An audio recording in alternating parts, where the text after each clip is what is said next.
அந்த வட்டிக்கு எடுத்த அந்த பணத்தை கட்ட முடியாமல் அதன் மூலம் சிரமப்பட்டு அது இறுதியில அறுதியாகி கடைசியில தேவையும் முடியல, நகையும் அவங்களுக்கு பேங்குக்கு போய் சேர்ந்து விடும்.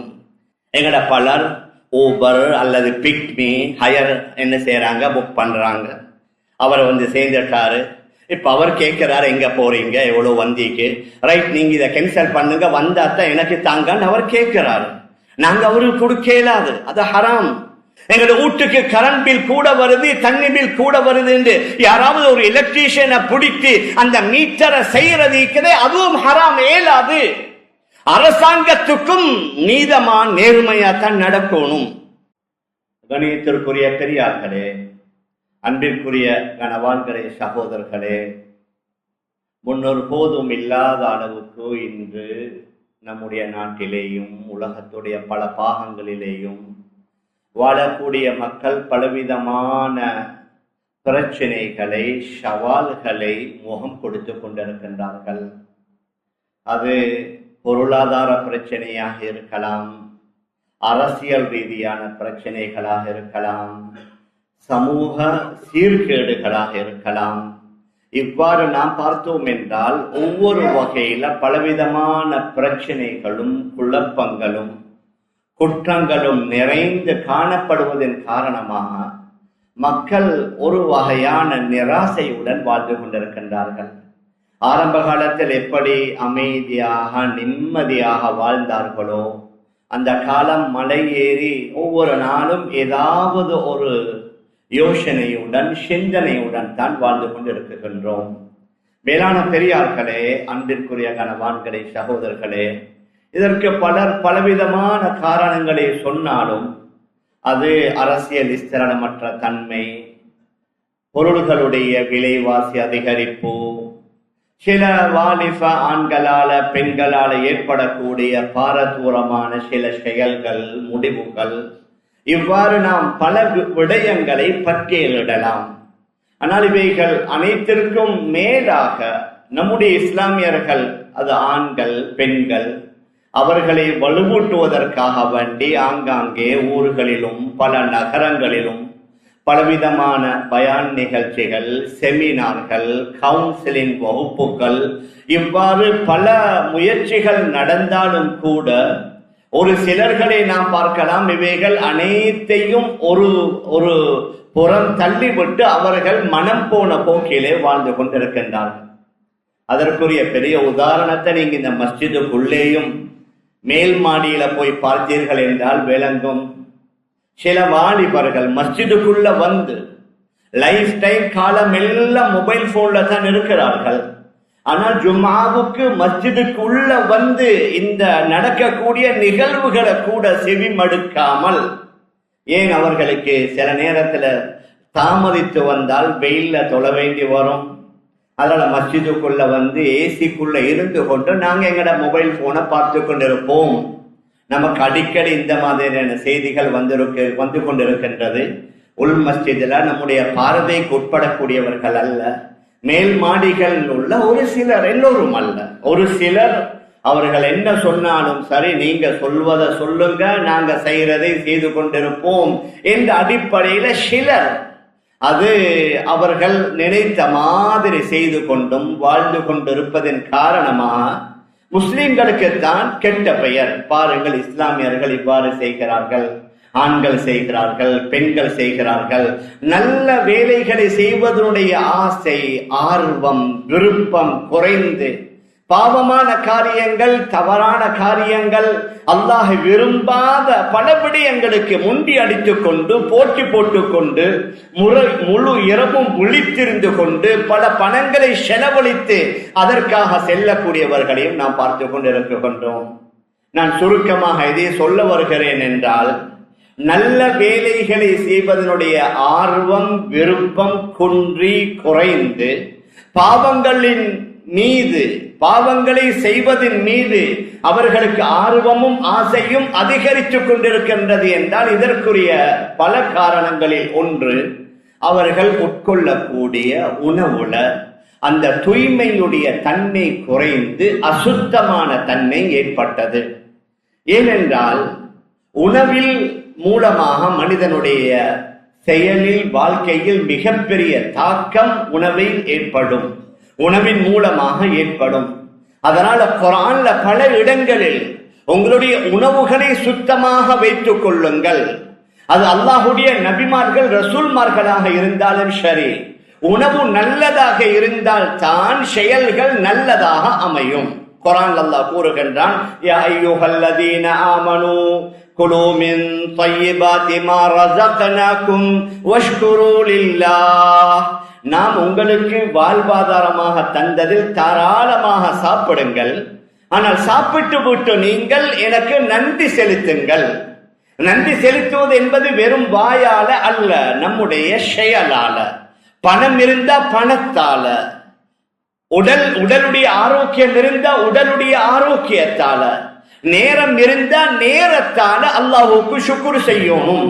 அல்லாஹ்வுக்கு ஷுக்ர் என்றால் அந்த நேரத்தை ஒதுக்கி, எப்படி நாம் தொழில் வியாபாரம் உத்தியோகம் செய்கிறோமோ அதே மாதிரி வணக்கங்களுக்காக, இபாதத்துகளுக்காக, ஜிக்ர் திலாவத்துகளுக்காக நேரத்தை ஒதுக்கி அவைகளில் நாம் ஈடுபட்டோம் என்றால் அதுவும் ஒரு நன்றியாகத்தான் மாறும்.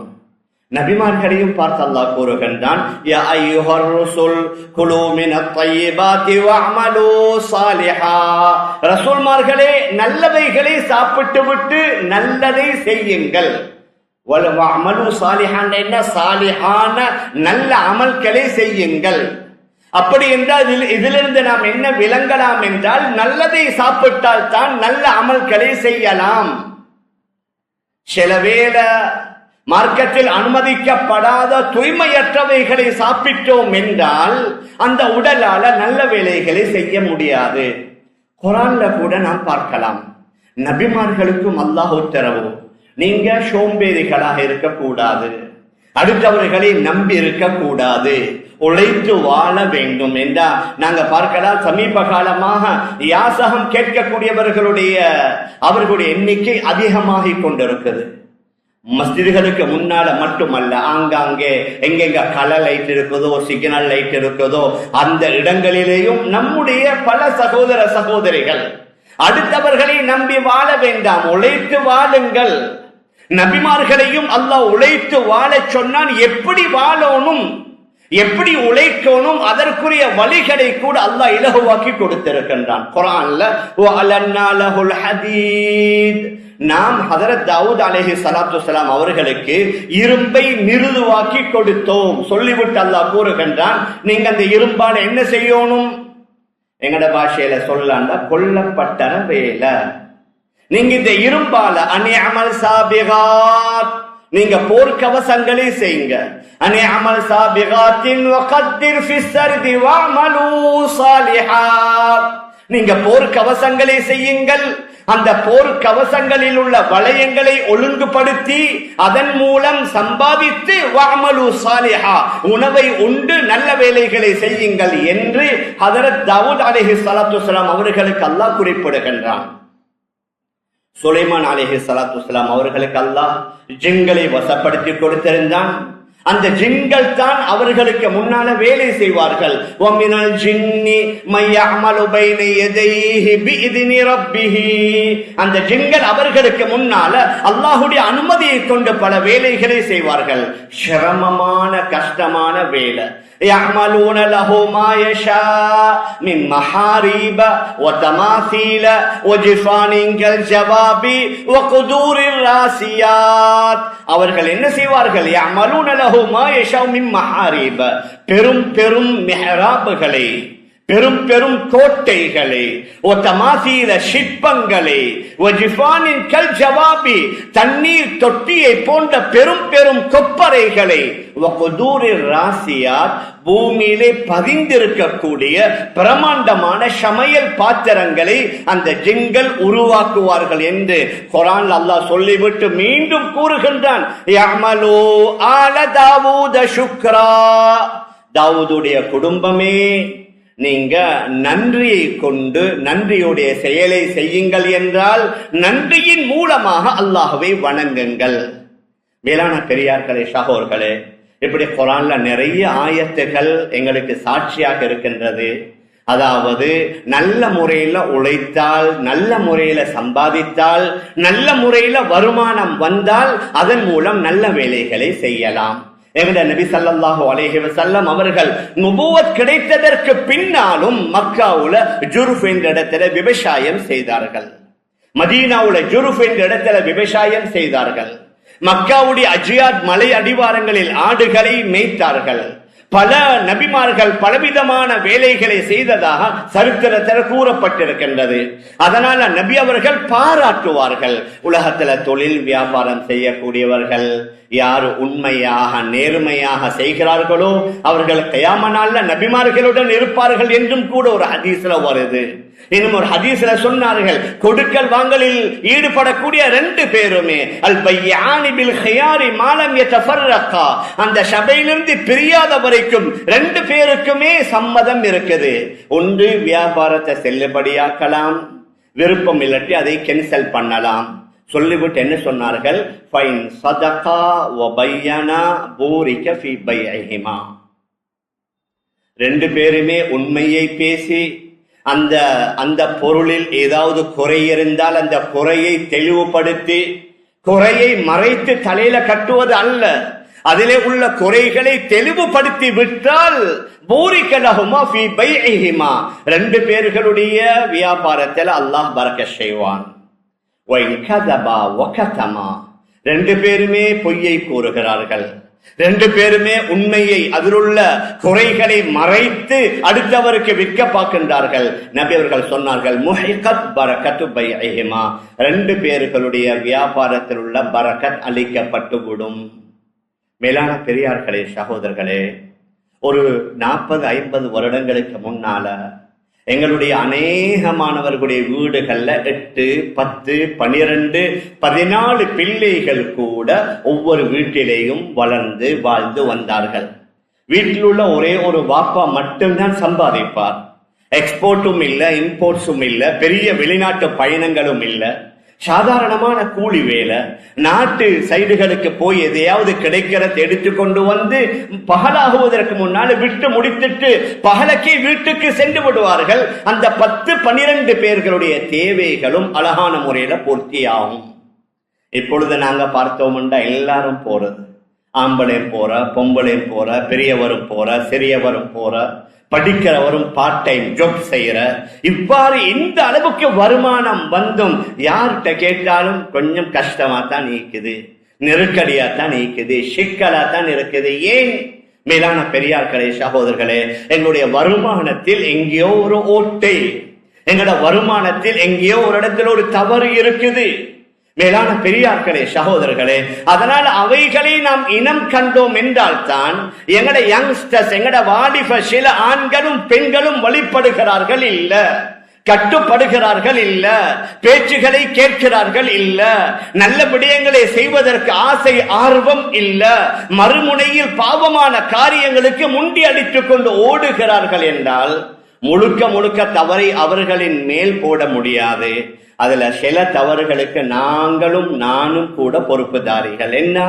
ஏதோ அவங்களுக்கு கொடுக்கக்கூடிய உணவுகளில் ஏதாவது ஒரு வகையில ஹராம் கலந்திருக்கும். மேலான பெரியார்களே, சகோதரர்களே, அதனால நம்முடைய சலஃபு சாலிஹீன்கள் எந்த வகையிலேயும் ஹராமான உணவு வயிற்றுக்குள்ள சென்று விடக்கூடாது. அதுல ரொம்ப கவனமாக இருந்தார்கள். எங்கட நபி ஸல்லல்லாஹு அலைஹி வஸல்லம் கடுமையான கஷ்டம், வறுமை ஹதீஸ்ல தெளிவாக வருது. மரணிக்குகின்ற வரைக்கும் ஒரு நாளைக்கு 2 தடவை கோதுமை ரொட்டி சாப்பிட்ட வரலாறு இல்ல. காலையில ரொட்டிண்டா மாலையில ஈத்த பழம், மாலையில ரொட்டிண்டா காலையில ஈத்த பழம். ஹதீஸ்ல தெளிவாக வருது. கடும் ஷரம். இந்த அளவுக்கு நபி அவர்கள் நஃபுல் நோன்பு பிடிப்பாங்க. நீங்க எல்லாரும் நோன்பு பிடிக்கிறது எப்படின்னு சொன்னா, ஷஹருக்கு எழும்பி அல்ஹம்துலில்லாஹ் இரவிலையும் சாப்பிட்டு இருப்போம், சஹருக்கும் நல்ல முறையில சாப்பிட்டுட்டு தான் நாங்க நியத்து வைக்கிறது. நபி அவர்களுடைய அந்த நஃபுல் நோன்புடைய முறையை எழுதி இருக்கிறார்கள். காலையில மஸ்ஜிது நபவியில ஃபஜ்ர் தொழுகையை தொழுக வைத்து விட்டு அதற்கு பின்னால் அங்கே அமர்ந்து செய்ய வேண்டிய ஔராதிகள், திக்ருகள், திலாவத்துகள் எல்லாத்தையும் முடித்து விட்டு அதற்கு பின்னால சஹாபாக்களோட பேச வேண்டிய, செய்ய வேண்டிய மஷூராக்கள், ஆலோசனைகள் அனைத்தையும் செய்து விட்டு வீட்டுக்கு ஒரு 7 மணி 8 மணிக்கு வந்து வீட்டுல கேட்பாங்க, ஏதாவது சாப்பிட இருக்கதாண்டு இல்லைன்னு சொன்னா அப்படின்னா நான் இன்னைக்கு நோன்பு. அதனால தான் நஃபுல் நோன்பு துஹர் வரைக்கும் நீயத்து வைக்கலாம். ஃபர்தான நோன்புடைய நீயத்தை தான் இரவையிலே வைக்கணும். ஃபஜ்ருக்கு முன்னால நஃபுல் சுன்னத்தான நோன்புகளை துஹர் வரைக்கும் வைக்கலாம். நபியுடைய இந்த ஹதீஸை வைத்து அப்படின்னா நபி அவர்கள் நோன்பு பிடித்ததை சாப்பிட்டு விட்டு இல்ல, சாப்பிட கிடைக்காமல் ஒன்றும் இல்லாத நேரத்தில் தான் நோன்புடைய நீயத்தை வைத்தார்கள். அவ்வளவு சிரமப்பட்ட நபி அவர்கள் கூட ஹதீஸ் ஷரீஃப்ல வருது, ஒரு நாள் இரவு படுக்கையில படுத்து விட்டு உறங்காமல் நித்திரை கொள்ளாமல் அங்கும் இங்கும் புரண்டு கொண்டு இருக்கிறார்கள். ஒரு மனைவி கேட்கிறார்கள், யார் ரசூலல்லாஹ் அரக்கத்தல்லே இல்ல, என்ன இன்றைக்கு நீங்க இரவு தூங்காம விழித்து கொண்டே இருக்கிறீங்க? இல்ல, வஜத்து தஹ்த ஜன்பி தம்ரா, நான் எங்கட வீட்டுல ஒரு மூலையில ஒரு ஈத்த பழம் ஒன்று இருந்துச்சு. அந்த காலத்துல பெரிய அளவுல பெக்கிங் இல்ல, ஜகாத்துடைய ஈத்த பழங்களை ஆங்காங்கே கொண்டு வந்து வீட்டு மூலையில குமித்து வைத்திருப்பார்கள். ஒரு பேரீத்த பழம் ஒன்று இருந்துச்சு. பசியுடைய கொடுமையின் காரணமாக அதை எடுத்து சாப்பிட்டு விட்டேன். ஆனால் இப்பொழுது தான் நான் யோசிக்கிறேன், அது ஜகாத்துடைய பேரீத்த பழமண்டா, நாங்க சையீத் வம்சம், நாங்க நபியுடைய ஹாஷிமி வம்சம், நாங்க ஜகாத்தை சாப்பிடக்கூடாத ஒன்றை சாப்பிட்டு விட்டேனோ என்பதனால அந்த யோசனையினால தான் எனக்கு தூக்கமே செல்வதில்லை என்றார்கள். ஹதரத் உமர் இப்னு அப்துல் அசீஸ் ரஹ்மஹுல்லாஹ் மிகப்பெரிய ஒரு ஆட்சியாளர். மறுமுனையில் அல்லாஹ் செல்வத்தையும் கொடுத்திருந்தான், வியாபாரி. ஒரு நாள் அவருடைய பேரீத்த தோட்டங்களிலிருந்து ஒட்டகங்களாக பேரீத்த தோட்டங்களிலிருந்து பேரீத்த பழங்கள் கொண்டு வரப்படுகின்றது. அதாவது பேரீத்த பழங்களை ஏற்றுவதற்கு அவருக்கு ஒட்டகம் கிடைக்காததுனால அவர்கிட்ட வேலை செய்யற ஒரு ஆள் பைத்துல் மாலுடைய ஒட்டகத்தில் அந்த பழங்களை ஏற்றி வந்தார். சொல்லிட்டாரு, பைத்துல் மாலுடைய அந்த ஒட்டகம் அது பைத்துல் மாலுடைய வேலைக்கு உரியது மட்டுமே தவிர என்னுடைய பர்சனல், என்னுடைய சொந்த வேலைக்கு அதை பாவிக்கலா. அதனால முழு பேரீத்தம் பழங்களையும் பைத்துல் மாலில சேர்த்ததாக சரித்திரம் கூறுகின்றது. மேலான பெரியார்களே, சகோதரர்களே, இப்படி நிறைய வரலாற்று சான்றுகள் எங்களுக்கு முன்னாலே இருக்க இப்பொழுது நாம் நம்முடைய சம்பாத்தியத்தை பார்க்கலாம். ஒரு சிலர் நினைக்கலாம், பேங்கோட சம்பந்தப்பட்ட லோன் எடுக்கிறது, ஓடியில பணம் எடுக்கிறது, லீஸ்ல வாகனம் வாங்கிறது மட்டும் தான் ஹராம் இல்ல, அதுவும் ஹராம். அது போன்ற சில விடயங்களை நாங்க செய்து கொண்டிருக்கிறோம் ஹராம் என்று விளங்காமல். எங்கட அநேகமான பெண்கள் ஏதாவது தேவை ஏற்பட்ட உடனடியா நகைகளை கொண்டு போய் அடகு வைக்கிறது, அதுவும் ஹராம் தானே. எங்கட இலங்கையில் உள்ள ஒரு சிந்தனை என்னன்னா, பெண்கள்கிட்ட இந்த அவங்கள்ட்ட இருக்கிற நகை என்னமோ ஃபர்து ஐன் மாதிரி, எது வந்தாலும் நகைகளை விற்கிறல்ல, எந்த பிரச்சனை வந்தாலும் வேணுமெண்டா ஈடு வைங்க, அடகு வைங்க, அடகு வச்சு அந்த வட்டிக்கு பணம் எடுக்கிறதுனால தான் பரக்கத்தே இல்லை. அந்த வட்டிக்கு எடுத்த அந்த பணத்தை கட்ட முடியாமல் அதன் மூலம் சிரமப்பட்டு அது இறுதியில அறுதியாகி கடைசியில தேவையும் முடியல, நகையும் அவங்களுக்கு பேங்குக்கு போய் சேர்ந்து விடும். மேலான பெரியார்களே, சகோதரர்களே, பெரியவர்கள் பெரிசா செய்யறாங்கண்டா சிறியவர்கள் சிறிசாக செய்யறாங்க. நாங்க ஒவ்வொருவரும் பார்க்கணும், எங்கட வருமானத்துல எங்க ஹராம் கலக்குது. நாங்க ஒவ்வொரு நாளும் இங்க பெற்றால நிறைய வியாபாரிகள் இருக்கின்றோம். நாங்க ஒவ்வொருவரும் எங்கட வியாபாரத்தை ரீசெக் பண்ணணும்.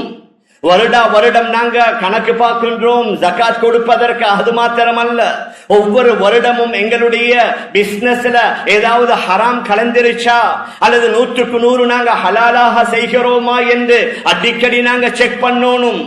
எங்கட பல சகோதரர்கள் சைனாக்கு போறாங்க. இப்பொழுது அங்க போய் ஃபேக்டரியுடைய ஓனர்கிட்ட அவங்களுக்கு தேவையான பொருள்களை ஆர்டர் பண்றாங்க.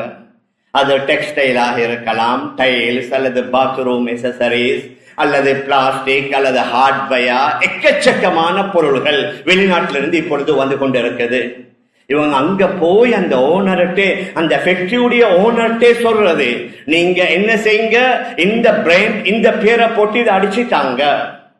உண்மையிலேயே சில பொருட்கள் அது இங்கிலீஷ்ல அல்லது மேட் இன் ஜப்பான் என்று இருக்கும். ஆனா இவங்க சொல்ற பரவாயில்ல, நீங்க அடிங்க, நீங்க இதை அடிங்க. அவங்க சொல்றது என்ன, நாங்க கொண்டு வந்து விற்கிறோம், இது ஜப்பான் என்று அடிச்சாலும் இது ஜப்பான் இல்ல. நீங்க ஒரு ஆளுக்கு விற்பீங்க, ஆனா எல்லாத்துக்கும் உங்களால சொல்லேருமா? மேலான பெரியார்களே சகோதரர்களே, அதே மாதிரி 100% வெளிரங்கத்துல, ஆனா மெட்டீரியல் மாற்றப்பட்டிருக்கும். அங்குள்ள மூலப்பொருள் வேலை, ஜப்பான்ல உள்ள மூலப்பொருள் வேலை, இங்க சைனாவில் உள்ள மூலப்பொருள் வேற. ஆனா நிறைய பேர் நினைக்கிறாங்க இது பிரச்சனை இல்ல. மேலான பெரியார்களே, அன்பிற்குரிய கணவான்களே சகோதரர்களே, ஆனால் அவர்கள் இவர்களுக்கு எதிராக வழக்கு போடலும். ஆனா இப்ப எத்தனை பேருக்கு தான் வழக்கு போட ஆரம்பிச்சு அவங்களோட தொழிலே வழக்காத்தான் பேசுறோம். உலகத்துல எத்தனை நாடுகள்ல, எத்தனை நகரங்கள்ல, எத்தனை மூல முடுக்குகள்ல யார் யாருக்கு எப்படி எப்படி விருப்பமோ அவங்க என்ன செய்யறாங்க, அந்தந்த கம்பெனியில பேரை போட்டு வந்து அடிச்சு கொடுக்கறாங்க. மேலான பெரியார்களே சகோதரர்களே, இன்னும் சிலர் மார்க்கெட்ல விலைய குறைச்சு கொடுக்கணும், அங்குள்ள குவாலிட்டியை குறைக்கிறாங்க. நீங்க கொஞ்சம் குறைச்சு போடுங்க. உதாரணமாக ஒரு மூலப்பொருள் 80-20 வரணும், அதுல 70 நீங்க போடுங்க, பொறுமதியானத்தை 70 ஆக்குங்க, பொறுமதி குறைந்ததை நீங்க கூட்டி போடுங்க. அப்படின்ற என்ன, எங்கட பஜார்ல விற்கிறவனை விட நான் விலையை குறைத்து கொடுக்கலாம் என்பதற்காக வேண்டி செய்கிறார்கள். மேலான பெரியார்களே சகோதரர்களே, இது உங்களுக்கு என்ன விட கூடுதலாக பஜாரில் புலங்குறவங்களுக்கு தெரியும். எந்த ஒரு பொருளை எடுத்துக்கொண்டாலும் அது ஸ்டீல் அல்லது அது இரும்பாக இருக்கலாம், அதுல என்னென்ன மிக்ஸ் பண்ணப்படுது, அல்லது வேற நகைகளாக இருக்கலாம். சில வேளை 22 கேரட் என்று சொல்லி நகைகளுக்கு பில்ல போடுவாங்க. செய்து முடித்ததற்கு பின்னால வேறொரு கடையில் அந்த நகையை போய் செக் பண்ணி சொல்லுவாங்க 22 இல்ல 21 கேரட் தான் இதுல இருக்குது. மேலான பெரியார்களே சகோதரர்களே, அநேகமாக சில பெக் ஃபுட் ஐட்டங்கள் பெக் பண்ணி வருது. அதுல சொல்லுவாங்க 1 கிலோ நெட் வெயிட் 1 கிலோன்னு போட்டு இருப்பாங்க. நிறுத்தி பார்த்தா 1 கிலோ இருக்காது.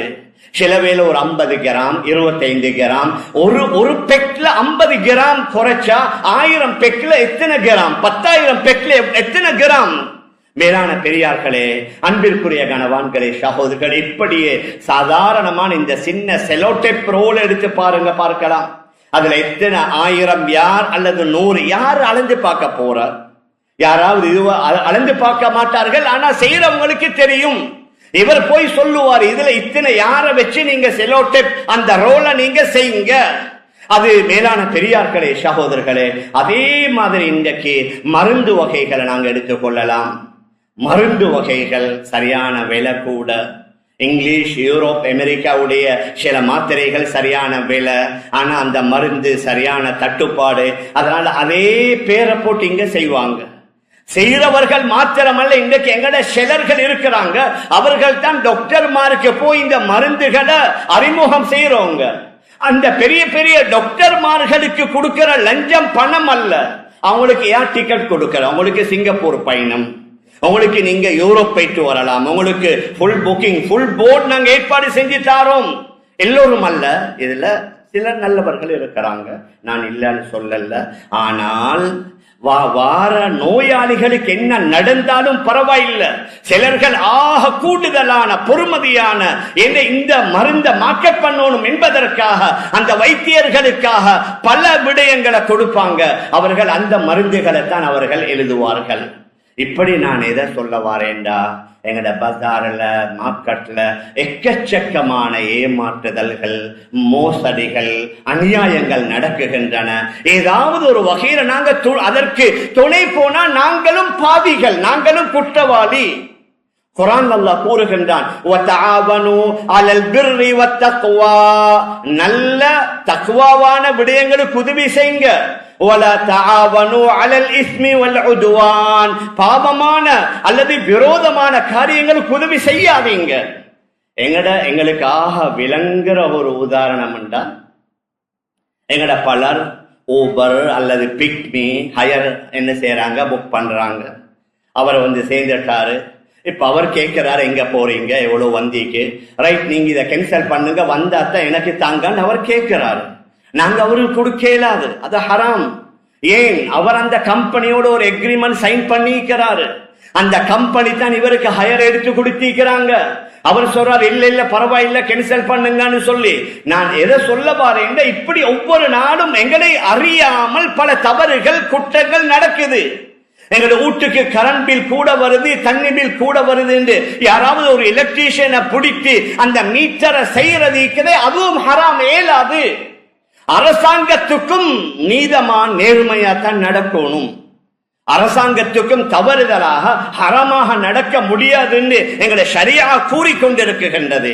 மேலான பெரியார்களே, அன்பிற்குரிய கணவான்களே, சகோதரர்களே, அது வியாபாரம் கொடுக்கல் வாங்கல். இப்ப பஜார்ல நடக்கிறது அநேகமாக ஒரு ஆள் கையிலுக்கு அவசரமா பணம் தேவை, அவருடைய கையில செக் கொண்டிருக்குது. ஒரு மாதத்திற்கு பின்னால்தான் செக் பாஸ் ஆகுது.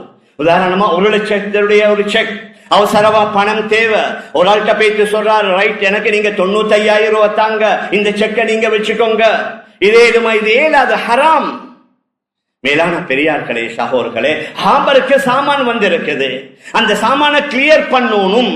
இப்ப என்ன செய்யறாரு, அவர்கிட்ட பணம் இல்ல, ஒரு 5 மில்லியன் தேவை, டியூட்டி கட்டணும், சாமான வெளியில் எடுக்கணும். ஒரு ஆள்கிட்ட போயிட்டு சொல்றாரு, நீங்க ஒரு 5 மில்லியன் தாங்க, எனக்கு நான் இத உங்களுக்கு ஒரு கூடுதலா 5.2 மில்லியன் தாரேன், 52 லட்சம் தாரேன், 53 லட்சம் தாரேன்.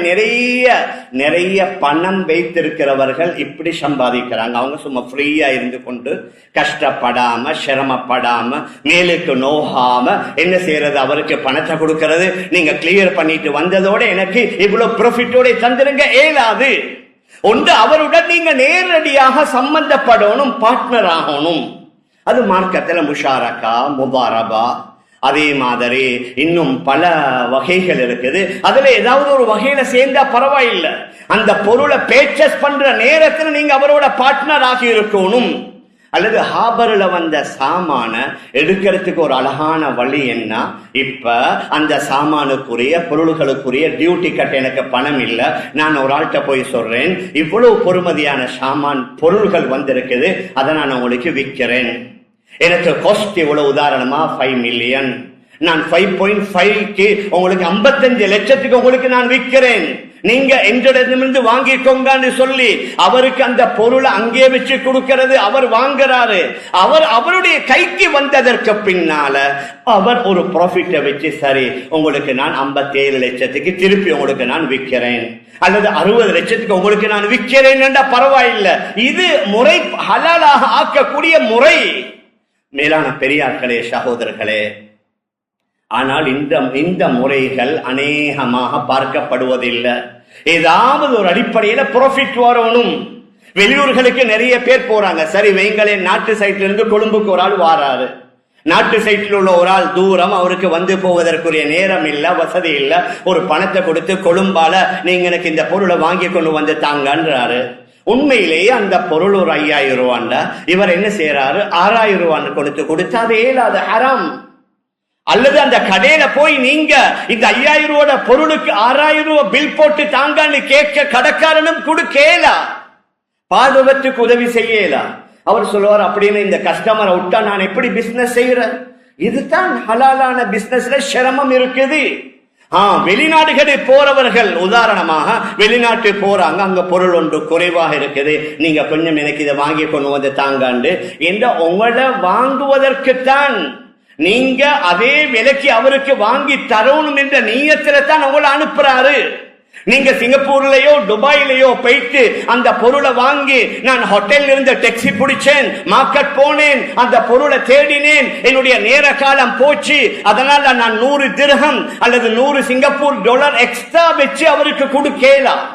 ஆனா அவர்கிட்ட நீங்க கேட்கலாம், இதனுடைய விலை இவ்வளவு தான், ஆனா நான் சிரமப்பட்டிருக்கிறேன், நான் டாக்ஸி பிடித்தேன், நான் அங்க போனேன், என்னுடைய 4-5 அவர் கூடுதலா போயிருக்குது, அதனால எனக்கு இவ்வளவு செலவு போயிருக்குது, நீங்க அதை தந்தா தான் எனக்கு நல்ல இருக்க கேட்கலாம், பிரச்சனை இல்லை.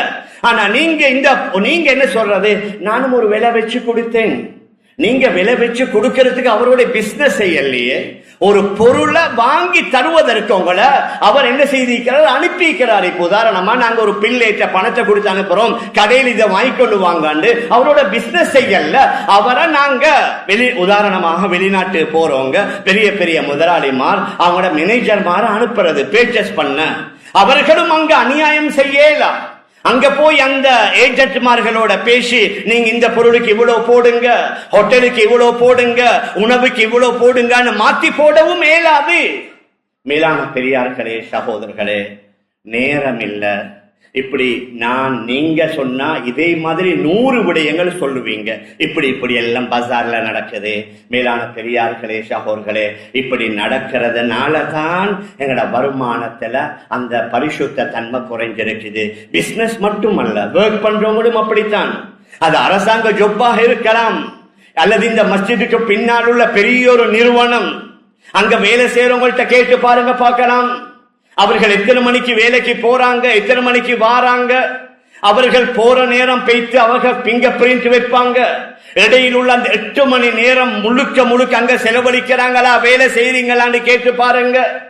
மேலான பெரியார்களே, சகோதரர்களே, அரசாங்க நிறுவனங்கள்ல மிகப்பெரிய மிஸ்யூஸ், அதாவது தனிப்பட்ட நிறுவனங்கள்ல அங்கேயும் நடக்கத்தான் செய்யுது. அங்க போய் உதாரணமாக ஒரு பெரிய போஸ்ட்ல இருக்கிறாரு, அவருக்கு ஆபீஸ் வாரதற்கு வாகனம் கொடுத்திருந்தா அந்த வாகனத்துல புள்ளை ஸ்கூலுக்கு கூட்டி கொண்டு போவேலா, அந்த வாகனத்துல வைஃபை ஏற்றி கொண்டு டாக்டர்கிட்ட போவேலா. அவரு கொடுத்திருக்கிறது என்ன, ஆபீஸ் வேலைக்கு மாத்திரம். ஆனா அனுமதி கொடுத்திருக்கிறாங்க, நீங்க உங்களோட பர்சனல் வேலை செய்யலாம் இருந்தா பிரச்சனை இல்லை. நான் எதை சொல்ல வாரேன்னு சொன்னா, அது தனிப்பட்ட கம்பெனி, அது பாடசாலை அல்லது மதரசா எதுவாக இருந்தாலும் சரி, அங்க எங்களுக்கு எப்படி எக்ரிமெண்ட் 8 மணி நேரம் 8 மணி நேரம் முழுமையாக கொடுக்கப்படணும். ஒரு பீரியடுக்கு 45 நிமிஷம் அந்த பாடம் நடத்தி கொண்டு இருக்கும் பொழுது மொபைல் போன் வந்தா கூட ஆன்சர் பண்ணேலா. ஏன்? அந்த நேரம் அந்த மாணவர்களுக்குரியது. அதனால தான் வெளிநாடுகள்ல ரொம்ப கண்டிப்பு, மொபைல் போனை உள்ளுக்கு கொண்டு வரவே இல்லை. செக்யூரிட்டி கார்டுல கொடுத்துட்டு தான் போகணும், வேலை முடிச்சுட்டு போகும்போது தான் எடுத்துக்கொண்டு போகணும். மேலான பெரியார்களே, சகோதரர்களே, ஆனா பெரிய கை சேதம் என்னாண்டா, இங்க மேலிருந்து கீழ் உள்ளவங்க எல்லாரும் இவங்க என்ன சொல்றீங்க, மேலுள்ளவங்க செய்யறாங்களே, அல்லாட்ட சரி வராது. எங்களுக்கு மேலுள்ளவர் தவறு செய்ததுனால நான் செஞ்சேன் என்று சொல்ல இயலாது. அவருடைய தவறு அவருடன், நான் நல்ல முறையில் நான் நடக்கணும். மேலான பெரியார்களே, சகோதரர்களே, இன்னும் ஒரு முக்கியமான விடயம், நேரம் இல்ல, ஆனால் அதையும் கொஞ்சம் ஞாபகப்படுத்தினால் நல்லம். எதை சொல்ல வாரோம்னா, எங்கட கொடுக்கல் வாங்கல் வியாபாரத்துல நான் சொன்ன அடிப்படையில ஹராம் கலக்கேலா. எங்கட உத்தியோகம், எங்கட ஜாப், எங்கட ஒர்க் பண்ற இடங்கள்ல அந்த நேரம் கொடுக்கப்படக்கூடிய வேலை முழுமையாக கணிக்கப்படணும், அதுவும் முக்கியம். அதோட சேர்ந்தது தான் நாங்க ஹலாலான உணவை வெளியில வாங்கினாலும் அந்த உணவுடன் யார் யாரு சம்பந்தப்படுகிறார்களோ அவர்களும் பாவங்களை விட்டும் தூய்மையாக இருக்கணும். எந்த பாவிகள் அதுல சம்பந்தப்பட்டா அந்த உணவுல எஃபெக்ட் ஏற்படும். இதுக்கு உங்களுக்கு லேசான ஒரு உதாரணம் தான் நபியுடைய ஹதீஸ் வருது. ஒருவர் வீட்டுக்கு வாராரு, வீட்டுக்கு வரும் பொழுது துஆ ஓதிக்கொண்டு வீட்டுக்குள்ள வரணும், சாப்பிடும் பொழுது பிஸ்மில்லா சொல்லணும். அந்த ஹதீஸ்ல வருது, வீட்டுக்குள்ள வரும் பொழுது அவர் துஆ ஓதாமல் வாராரு, சாப்பிடும் பொழுது பிஸ்மில்லா சொல்லாமல் சாப்பிடுகின்றார். ஷைத்தான் கூறுகின்றான், அத்ரக்துமுல் மபீத வல் அஷா ஃபீ ஹாதல் பைத், இந்த வீட்டுல இரவு சாப்பாட்டிலையும் நீங்க கலந்து கொள்ளலாம், இவருடைய வீட்டுல இரவு தங்கியும் கொள்ளலாம். ஏன்? உள்ள வரும் பொழுது நீங்க துஆ ஓதாததுனால உங்களோட வீட்டுல ஷைத்தான் இரவு தங்குகின்றான். சாப்பிடும் போது பிஸ்மில்லா சொல்லாததுனால உங்களோட சாப்பாட்டுல ஷைத்தான் கலக்கிறான். அதைக்கு மேலால இன்னும் ஒரு ஹதீஸ் வருது, கணவனும் மனைவியும் உடலுறவுல ஈடுபடும் பொழுது கணவன் ஓத வேண்டிய துஆவை ஓதாவிட்டால் மனைவியுடன் ஷைத்தானும் சேர்ந்து உடலுறவுல ஈடுபடுவதாக நபியுடைய ஒரு ஹதீஸ்.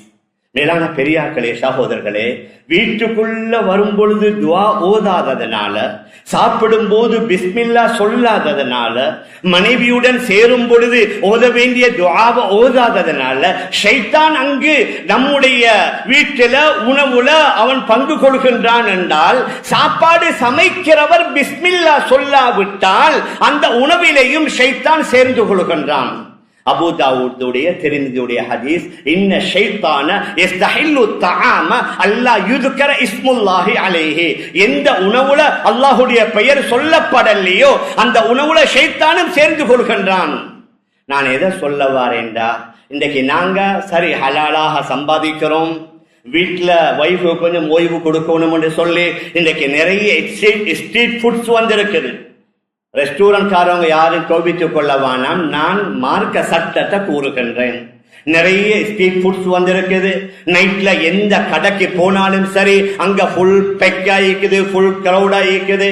முந்தைய ஒரு காலத்துல பெண்கள் போக மாட்டாங்க. இன்றைக்கு ஆண்கள் பெண்கள் எல்லோருமாக சேர்ந்து அவங்க சரிக்கு சமம் ஆண்களை மாதிரி உட்கார்ந்து சாப்பிடுற, இஸ்லாமிய பெண்கள் உட்கார்ந்து சாப்பிடுற ஒரு கலாச்சாரம் வந்துருச்சு. அங்குள்ள அந்த உணவை சமைக்கிறவர்கள் யாரு? நான் எங்கட இஸ்லாமிய ஓனர்களை வச்சுதான் பேசுகின்றேன். முஸ்லிம் அந்த ரெஸ்டாரண்ட் அந்த கடைகளுக்குரிய சொந்தக்காரன் முஸ்லிம்களாக இருந்தா அவர் டைமுக்கு வாராரா, வேலை செய்யறாரா, மட்டுமல்ல சுபஹ் தொழுதாரா, ஃபஜ்ர் தொழுதாரா, ஐஷாவை தொழுதாரா, அவருடைய சமையலை ஆரம்பிக்கும் பொழுது அவர் பிஸ்மில்லா சொன்னாரா? என்ன நபியுடைய ஹதீஸ். யாரு பிஸ்மில்லா சொல்லாமல் அவருடைய உணவுல ஷைத்தானு பங்கு கொள்கின்றான். மேலான பெரியார்களே, சகோதரர்களே, வெளியிலிருந்து உண்ணக்கூடிய அநேகமான அந்த உணவுகளின் மூலமாகத்தான் அமல்களில் உள்ள ஆசை குறைந்து பாவங்களின் மீது விருப்பம் ஏற்பட்டு விட்டால் அது பொய்யாக ஆகாது. முந்தைய ஒரு காலத்துல வீட்டுக்கு யாரு வந்தாலும் எங்கட பெண்கள் அவங்களோட கையால சமைப்பாங்க. நாங்க ஒரு நல்ல மனிதர், நல்ல ஒரு ஆலிம், நல்ல ஒரு பெண் வந்திருக்கிறா, எங்கட கையால சமைக்கணும். மேலான பெரியார்களே, சகோதரர்களே, ஏன் அந்த பெண்மணிகள் வீட்டுக்குள்ள அமல்கள்ல இபாதத்தில் ஈடுபட்டு சமைக்கிறாங்க, அதுல ஹைர் இருக்குது. ஆனால் இப்பொழுது நாங்க பார்க்கலாம் சில வீடுகள்ல வீட்டு கிளீனிங்க்கு சேவன் பரவாயில்லை, ஆனால் சமைக்கிறதுக்கும் வீட்டுல வேலை செய்யற முஸ்லிம் அல்லாதவர்கள்ட்ட கொடுத்தா அந்த உணவு எப்படி இருக்கும்? எங்கட பிள்ளைகளை இவங்க மொபைல் போனை பாக்கிறதுக்காக எங்கட பிள்ளைகளை காலை முதல் மாலை வரைக்கும் அவர்களை பராமரிக்கிற பொறுப்பு அந்த பெண்கள்கிட்ட கொடுத்தா அந்த பிள்ளைகளுடைய வளர்ப்பு எப்படி இருக்கும்? இது பெரிய ஒரு சப்ஜெக்ட் ஒன்று. மேலான பெரியார்களே, அன்பிற்குரிய கணவான்களே, சகோதரர்களே, எங்க யாரு அமல் இபாத செய்துவிட்டு ஃபஜ்ரை தொழுதுவிட்டு குர்ஆன் திக்ர்களை ஓதிவிட்டு சமைக்கிறாங்களோ அந்த சமையல்ல பரக்கத் இருக்குது. நிறைய ஹதீஸ்ல ஆதாரம். கந்தக் யுத்தத்துல ஜாபிர் ரலியல்லாஹு அன்ஹு ஒரு விருந்து கொடுத்தாங்க. அந்த வெறும் ஒரு ஆட்டுக்குட்டி 1000 பேருக்கு மேல சாப்பிட்டதாக புகாரியில வருது. ஹஜ்ரத் அபூபக்கர் ரலியல்லாஹு அன்ஹு ஒரு 5-6 பேருக்குள்ள விருந்த நூற்றுக்கணக்கானவர்கள் சாப்பிட்டதாக புகாரியில வருது. ஏன்? அந்த நல்லவர்கள் அதுல சம்பந்தப்பட்டாங்க. அதனால என்னுடைய விருப்பம் என்ன? வீட்டுல எங்கட சமைக்கிற வேலை எங்கட பெண்கள் தான் செய்யணும். அமல் இபாதத் செய்யற எங்கட தாய்மார்கள் சகோதரிகள் செய்யணும். சமைக்கிற வேலைய வேலை செய்யறவர்கள்ட்ட கொடுக்கறல்ல. அதே மாதிரி தான் வெளி சாப்பாடுகளை இயன்ற அளவு குறைத்து நாங்க வீட்டுல செய்து அதை சாப்பிட்டோம்டா அதுல ஹைர்கள், அதுல பரக்கத்துகள், பல நலவுகள் அதுல இருந்து கொண்டிருக்குது. எந்த அளவுக்குண்டா ஆகலேஷி நாங்க பார்க்கலாம். ஜமாத்துல போற சகோதரர்கள் அவர்கள் யாரும் செஃப் போறல்ல, சாதாரணமான மக்கள் ஜமாத்துல. ஆனா 5 நேரம் மஸ்ஜிதுக்குள்ள தொழுகிறாங்க, குர்ஆன் ஓதுறாங்க, ஜிக்ர் செய்யறாங்க, தாலீம்ல உட்கார்றாங்க. அவங்க சமைச்ச சாப்பாடு சாப்பிட்டு பாருங்க, நல்ல டேஸ்ட். எல்லாம் முழுமையாக சாதனமும் போடல, ஏதோ கிடைக்கிறத போட்டிருப்பாங்க. ஏன்? அந்த அமல் இபாதத்தை வைத்து அந்த சாப்பாட்டுல வெளி டேஸ்ட் மட்டுமல்ல, அந்த உணவை உண்டதின் மூலமாக நல்ல வேலைகளை செய்யக்கூடிய ஆசை ஆர்வம் ஏற்படும். மேலான பெரியார்களே, அன்பிற்குரிய கணவான்களே, சகோதரர்களே, அதனால் நான் ஆரம்பத்துல சொன்னேனே, சில வாலிபர்களோ ஆண்களோ பெண்களோ ஆர்வம் இல்ல, ஆசை இல்ல, நல்ல அமல்கள் செய்ய விருப்பம் இல்ல, உம்மா வாப்பாவுடைய பேச்சை கேட்டு மதிச்சு நடக்கிறது இல்ல, பாவங்களின் பக்கம் வேகமாக செல்கிறார்கள் என்றா அதுல எங்களையும் ஒரு மிஸ்டேக். என்ன? நாங்க சம்பாதிக்கிறதுல, எங்களுடைய வருமானத்துல, எங்களோட உத்தியோகத்துல, நாங்க ஈடுபடுற கொடுக்கல் வாங்கல் வியாபாரத்துல, அல்லது நாங்கள் சமைக்கப்பட்ட உணவை வாங்கி வார அதுல எங்கேயோ ஒரு இடத்துல ஏதோ ஒரு தவறு நடந்து விட்டால், அதுல ஷைத்தானும் சேர்ந்து விட்டால் அதில் உள்ள பரக்கத்துகள் குறைந்துவிடும். இந்த விடயங்கள்ல மேலான பெரியார்களே, சகோதரர்களே, நாங்களும் மிகவும் கவனமாக இருந்து எங்களோட பிள்ளைகளுக்கும் அடிக்கடி ஞாபகப்படுத்தி வளர்த்தோம் என்றா இன்ஷா அல்லாஹ் நல்ல பிள்ளைகளாக வருவாங்க. நாங்க சொல்ற பேச்சை கேட்டு நடக்கக்கூடியவர்களாக மாறுவாங்க. அந்த அடிப்படையில் நாங்க வாழ்வதற்கு எல்லாம் வல்ல அல்லாஹ் நம் அனைவரும் அனைவர்களுக்கும் தௌஃபீக் செய்வானாக. ஆகவே யா அல்லாஹ் நம் எல்லோருடைய பாவங்களை மன்னிப்பாயாக. நம்முடைய பெற்றோர்கள், உற்றார்கள், உறவினர்கள், முழு உலகத்தில் உள்ள அனைத்து இஸ்லாமிய ஆண்கள் பெண்களுடைய பாவங்களை மன்னிப்பாயாக. யா அல்லாஹ் ஹலாலான வருமானம், ஹலாலான சம்பாத்தியம், ஹலாலான அனைத்தையும் தந்து சகல விதமான ஹராம்களிலிருந்து நம் எல்லோரையும் பாதுகாப்பாயாக. குறிப்பாக பிலஸ்தீனத்தில் வாழக்கூடிய அந்த எங்களுடைய உறவுகளை நீ பாதுகாப்பாயாக. அதாவது அங்கே யுத்தமற்ற போர் சூழலற்ற ஒரு சூழலை ஏற்படுத்தி வைப்பாயாக. அவர்கள் இழந்ததை விட சிறந்ததை கொடுப்பாயாக. அமைதியான நிம்மதியான ஒரு வாழ்வை அவர்களுக்கு கொடுப்பாயாக. ரப்பே ரஹ்மானே, நம் எல்லோருடைய முடிவை நல்ல முடிவாக ஆக்கி நம் அனைவர்களுக்கும் ஜன்னத்துல் ஃபிர்தௌஸ் என்ற சுவர்க்கத்தை தந்திருவாயாக. ஆமீன் ஆமீன் யா ரப்பல் ஆலமீன். பிரஹ்மதிக யா அர்ஹமர் ராஹிமீன். வல்ஹம்துலில்லாஹி ரப்பில் ஆலமீன்.